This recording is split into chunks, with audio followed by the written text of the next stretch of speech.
Welcome back to Let's Talk Some Dirt, where we dig deep into the world of agriculture, gardening, and everything in between.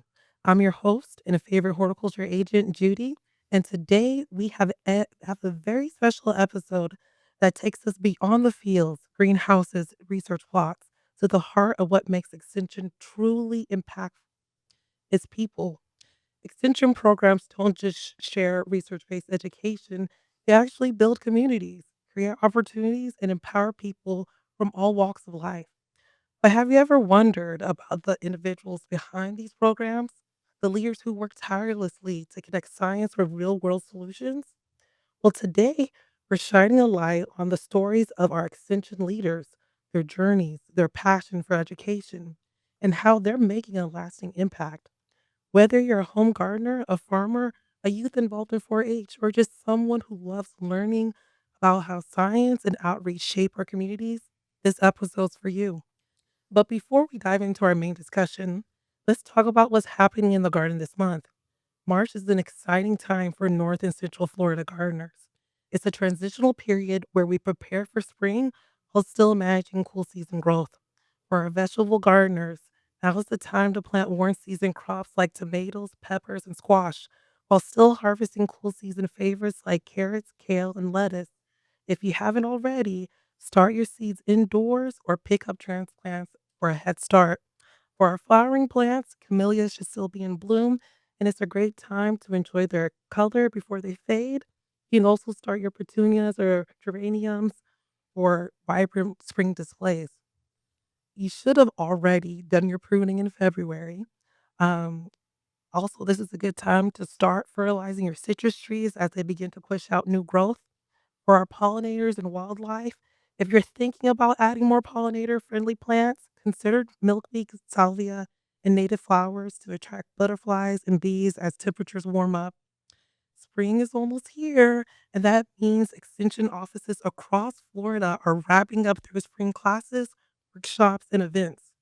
Whether you're looking to improve your lawn, grow your own vegetables, or learn about Florida friendly landscaping, there's something for everyone. Be sure to check with your local extension office to find out what's happening near you. Our agents and Master Gardener volunteers are here to help. Now that we have our gardens in check, let's shift gears and dive into today's topic, the leaders behind Extension. So grab a cup of coffee, settle in, and let's talk some dirt. On today's episode, I have with me Dr. Johnson, Dean of UFIS Extension and Director of Florida Cooperative Extension Service, Dr. Mukhtar, Professor and Associate Dean for Extension, Agriculture and Natural Resources, and my supervisor, Laura Valencia. She is the Family Consumer Science Agent and County Extension Director for Flagler County. So let's get into the questions. Before I start asking the main questions, I always ask my guests these two questions. What is your favorite plant and why? And which plant best represents who you are as a person? I guess I'll start. For me, is actually I love succulents or cactuses. I think because they're tough and they always survive in any conditions. They always survive. And I would say for that reason, it also represent me, who I am. And true story, my dad, when I was born, brought a cactus instead of flowers to my mom. So yeah. Oh, wow. Wow, I could see how my mom would respond to that. I learned that just few years ago because my dad saw a cactus in my kitchen and he's like, "Wait a minute, did you know?" And I'm like, "No." So there you go. I love that, I love that. So I'll be next. My favorite plant is actually a tree. And some may know that my background is actually forestry, urban forestry to be exact. And so my favorite tree is a live oak. And the reason why that is the case is because the live oak has this tendency to be strong and sturdy. It has a deep tap root that allows it to be able to withstand different the various elements that it's placed in. So whether it's wind or rain or flooding, it just has a tendency to still survive and still thrive no matter what environment it's placed in. And so It's my favorite plant. I grew up in Louisiana where we have live oaks all around the place. And then even here in Florida, we see the same. And so for years, it has always been my favorite plant. So All right, I'll go next. So my favorite plant is really the passion fruit plant, ooh. and the reason I like it is because of its flower. It's such a unique, beautiful flower. I when I moved to Florida 10 years ago, I tried to grow the passion fruit plant, and before it really started to fruit or anything, the larvae from the butterflies will have at it. And so, but I will still enjoy the flowers. And so I don't have the plant anymore, by the way, Judy. You're gonna have to help me with that. I can hook you But off. yeah, absolutely. But the flowers, I took pictures of those, and I still, fondly see them and enjoy them. Oh, man, I Yeah. love that. Mhm. Passion flowers are definitely super beautiful. A little bit, about my story when it comes to extension. I did not know what extension was about at all. When I started my bachelor's, I did my bachelor's in biomedical science with an emphasis in business. And the last semester of the last year, on the last half, I decided this is not for me. And my advisor during the time, she actually went to the University of Florida. She did her PhD in entomology. And she said, Judy, have you heard of extension? I'm like, what's that? What is extension? And she's like, "Ugh, okay, Judy, I need you to do this. I need you to go to the local extension office and see if they can teach you about extension." So, for people who aren't familiar with extension, how would you describe what extension is? Well, I'll jump in and then I'll certainly allow my colleagues to chime in as well. Uh, for me, like you, Judy, I didn't grow up really understanding what extension was. But the one thing that I did know is that because I grew up on a farm, I knew that there are certain expertise and certain skills that my father as well as my uncles would be looking for, and sometimes we would have people to come by and talk to them and provide some information to them. And so that was my first introduction to extension. And as I went through school and kind of navigated through my pathway, if you will, I began to learn more and more about it. And ultimately, I uh, found my way into this field. And when you think about extension, extension is really about people. It's really about people and being a servant to people. And in a broad scheme of things, it's how to noticing and understanding the needs that people have and then helping them to find solutions to those issues, to those problems. And because we're at a land grant institution such as University of Florida, where we have a plethora of brilliant scientists, we have opportunities to learn and to understand those needs, but also find solutions to those needs. And so, extension, in the very basic sense of it, is really about people and meeting their needs. Yeah. So, I think that's a really good depiction of what extension is. And my experience is just like yours, Judy. I was watching my advisor at Iowa State University. He loved to show and tell, and he was very passionate about the work he did. So he will tag me along. I will go to the field, we'll do some demonstrations. He will talk to the stakeholders and producers.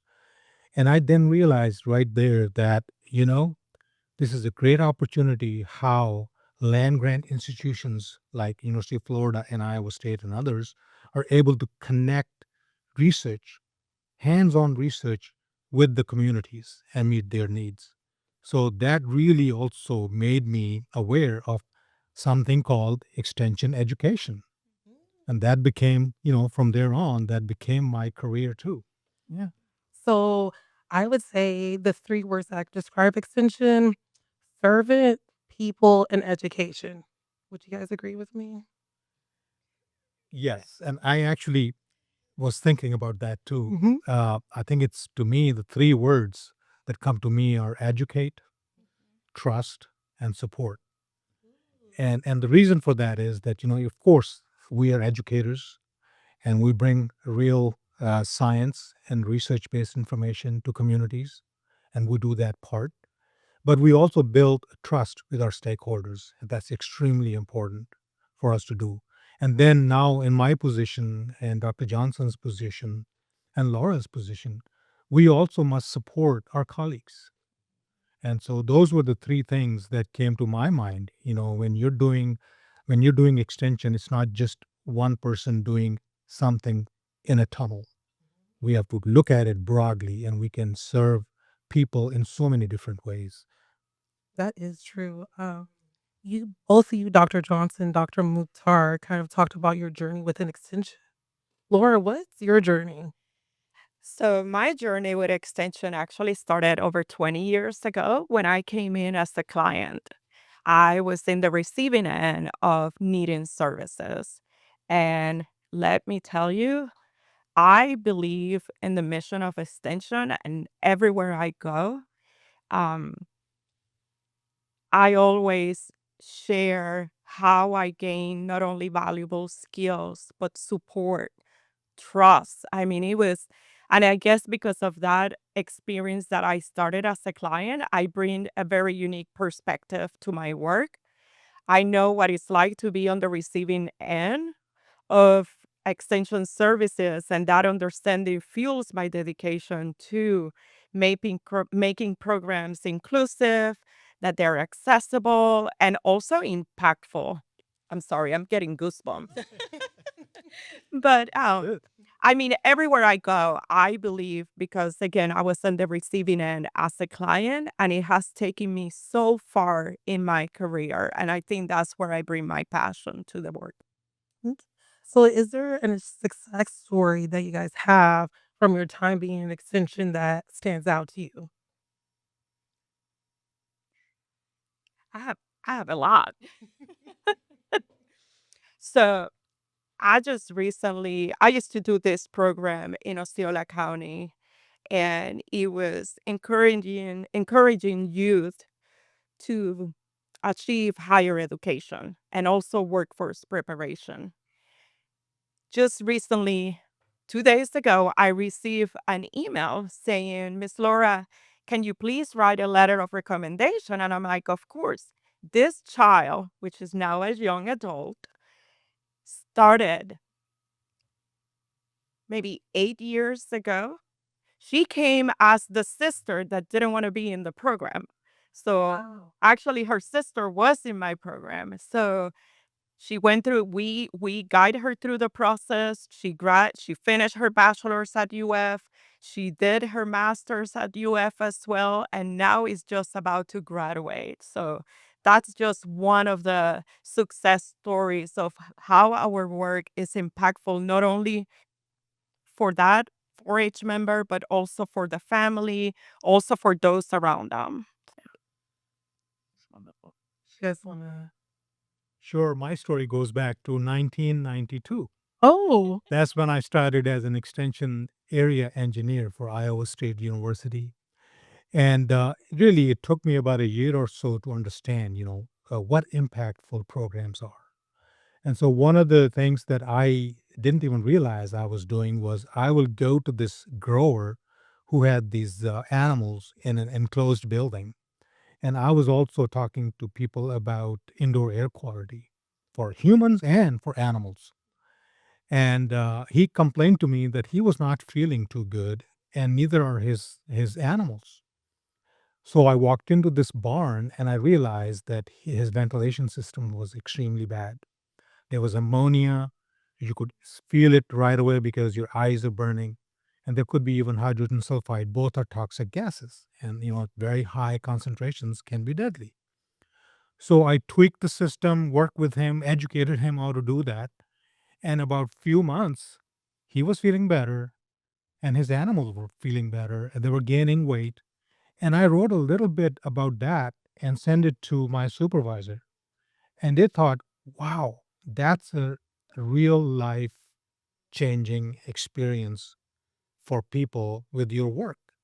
And they valued it. And I was not, wow, did I really do all of this? And why should it be valued? And he said, yes, no example is too small And every example that makes a difference in the lives of the people has to be considered in this regard. And they made a big story out of that from Iowa State. So I was like, wow, this is extension. I really understood what extension was then. And that's why I love extension. What we do is that we address local challenges and we're able to see the impacts that we do in our community. What are some other local challenges in Florida that we're in extension looking to address? So we have a number of challenges, obviously, not just uh, really across our state. You know, obviously, as our environment is changing, development is really pressing in, if you will. We are seeing a number of our farmers uh, move out of the industry. And so it's a huge challenge to make sure that we are helping our farmers and producers to be profitable and sustainable so that we can keep those lands in perpetuity and allow them to pass that down to generation after generation. But we also recognize the unique place that we're in around workforce development.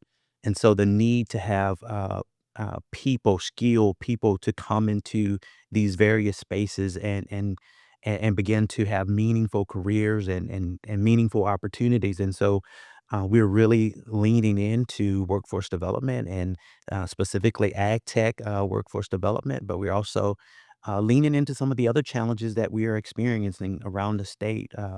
We live in an interesting state because it's a gorgeous state. It's an amazing place to be, but it's also a state where everything lives.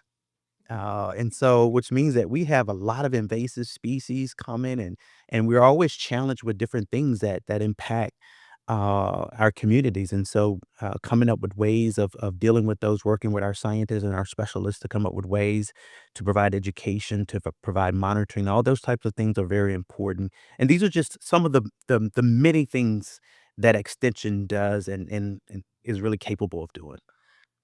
That is awesome to hear the role that University of Florida and Cooperative Extension is doing in addressing those challenges that we see. One of the things that really stands out to me about Extension is that they have such a strong history with farming, right?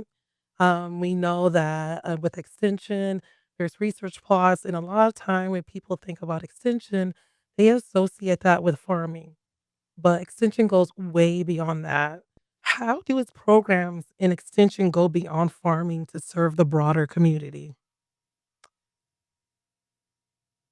Well, I think, you know, we all share our not only journey but also our success stories, and you see the different areas that extension has been there. The other thing that I want to mention is like, Dr. Mukhtar mentioned Iowa State. So it's a whole network, national, international.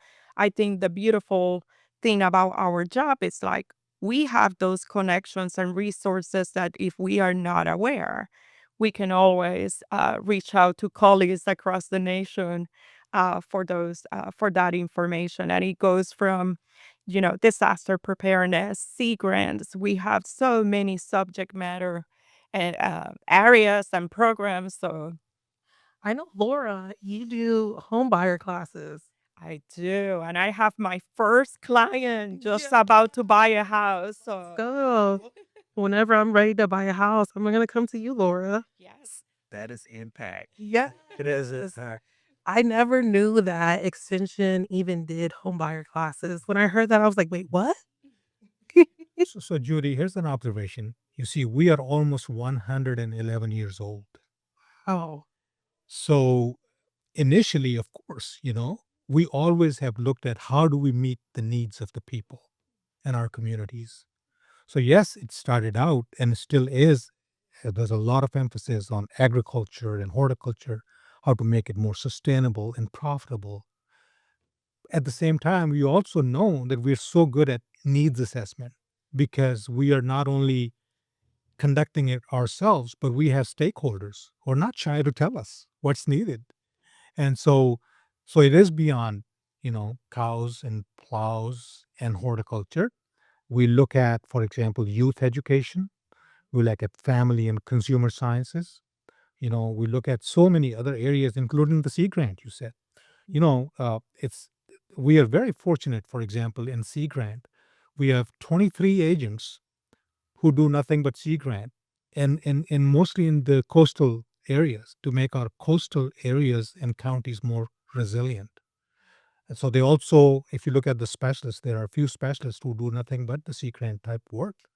So yes, we have a very wide range of things that we cover, but our emphasis is that we should cover it well, Yes. and we get the right information from the right people to the people who need it. Yes, and I'm so happy that you said that because the University of Florida, I'm gonna be biased, they have the best extension agents in the nation. What legacy do you hope to leave behind in extension? I think that's a wonderful question. And I want to grab a little bit of what Laura mentioned, as well as Dr. Mukhtar mentioned, in relation to the breadth and depth of the work that we do.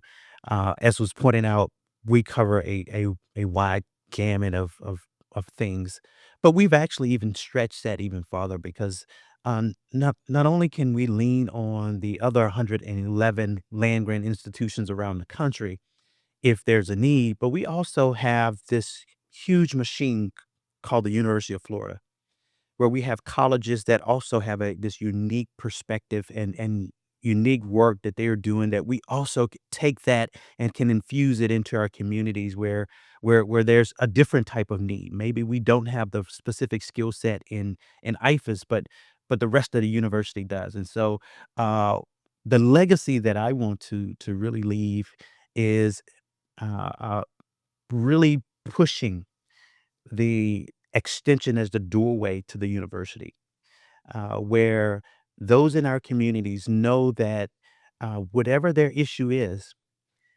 we can work with them to come up with a solution. And whether we're working internally through IFAS or working with our other colleges at the University of Florida or with our other 111 institutions around the country. And so the legacy I really want to leave is really centered around we can help you solve the problems that you have. We have this saying in our Master Gardener program, um, if we don't know the answer, we know someone else that knows the answer. So that is We what it know a guy. Yeah, we know a guy. Yeah. So one of the things that when Dr. Johnson became the dean for University of Florida IFAS Extension, he brought it to us. He said, "I want to create lifelong learners," and I think that has stuck with me. It really is an effort that will go a long ways if we continue to help and create those lifelong learners with new and exciting and usable information. So we keep bringing them back to extension, and then extension is depending upon the huge uh, ammunition, if you will, have through University of Florida. And we have our extension specialists, and we go beyond just the IFAS. We can go and get those resources because we have them. It's just how diligently are we looking for those resources as the provider of information and education. Thank you guys so much for coming on our show today. For everyone who's listening, you can get involved in extension too. Reach out to your local extension office. I promise you they have something there for you that you will enjoy and that you will learn something new. That wraps up our episode for today for Let's Talk Some Dirt. I hope you enjoyed hearing the incredible stories behind our leaders in Extension and gained a deeper appreciation for the work happening in our communities. If you loved today's discussion, don't forget we have plenty of more episodes for you to explore. You can catch up on our latest or past episodes anytime on Spotify. Just search Let's Talk Some Dirt and hit play. Whether you're in the garden or on the road or just relaxing at home, we got plenty of great conversations waiting for you. And we would love to hear from you. Let us know what you think about the podcast and the show, what topics you would like to hear next, or just say hello. Give us a call at 386-437-7464 or send us an email at mgardner@flaglercounty.gov. Your feedback helps us grow just like a well tended garden. Thanks for joining us today. And until next time, keep growing, keep learning, and let's keep talking some dirt.